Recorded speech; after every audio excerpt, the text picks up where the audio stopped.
மாதம் 1 லட்சம் வருமானம் என ஆசை வார்த்தை கூறி 1 கோடிக்கு மேல் மோசடி செய்த நிறுவனத்தின் மீது நடவடிக்கை எடுக்க கோரி பாதிக்கப்பட்ட மக்கள் திருப்பூர் மாவட்ட ஆட்சியர் அலுவலகம் மற்றும் மாவட்ட காவல் கண்காணிப்பாளர் அலுவலகத்தில் கண்ணீர் மல்க மனு அளித்தனர்.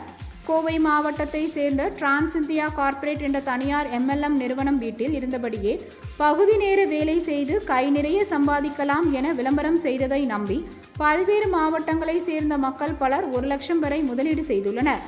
இருப்பினும் அதற்குரிய பொருளோ பணமோ தங்களுக்கு கிடைக்காமல் ஏமாற்றப்பட்ட நிலையில் அந்நிறுவனத்தின் நிர்வாக இயக்குநர்கள் மோகன்ராஜ் மற்றும் வாணி மோகன்ராஜ் ஆகியோரை சந்தித்து நியாயம் கேட்டுள்ளனர். அப்பொழுது தனியார் MLM நிறுவனத்தினர் அடியாட்களை வைத்து மிரட்டியுள்ளதாக கூறப்படுகிறது.